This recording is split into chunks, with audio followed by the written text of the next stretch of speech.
people are also, when you think about it, they tend to be mean to each other. It's a fact of life. It's man's inhumanity to man.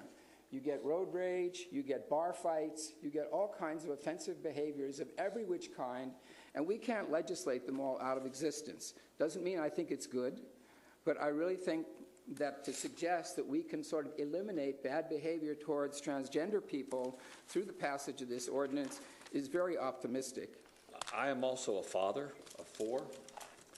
I'm a grandfather, and I am comfortable with the language in this ordinance.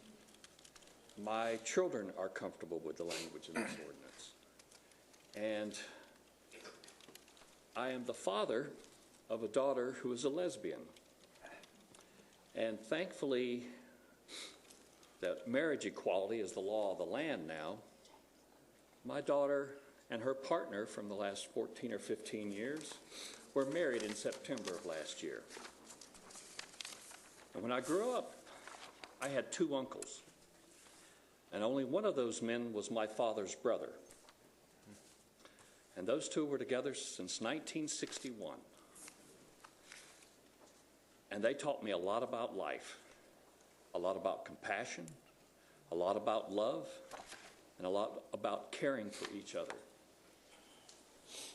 And I hold all those recollections very dear. So I will support this ordinance this evening, and I urge my colleagues to do the same. I will not impose my will on other people. Thank you, Councilor My Fallon. vote is a no. With this vote, we're going to define ourselves either as a city that legalizes discrimination or prohibits it. And I'd just like to make a note about religion. If I think about this as a church, that I was visiting your church tonight, I would never come back.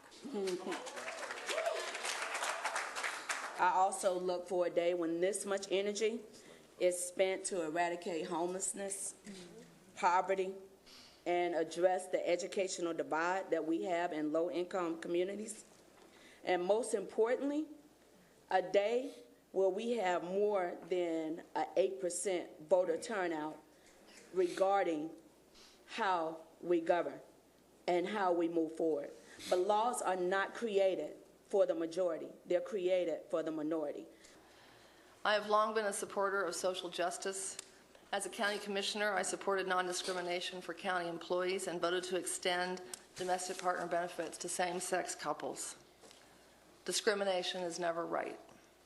Many in our business community understand this, and many large businesses, small businesses have led, as have other cities and counties, in LGBT non-discrimination.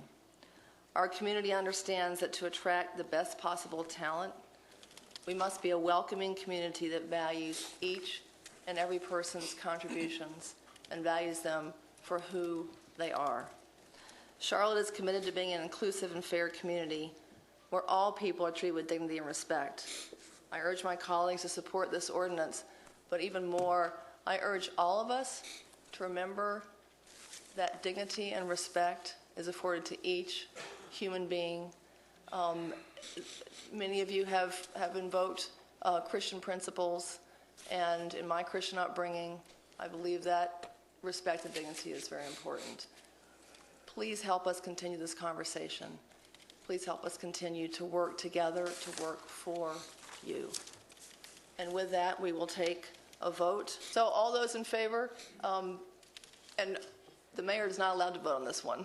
All those in favor, raise your hand. 2, 3, 4, 5, 6, 7. And all those opposed? No.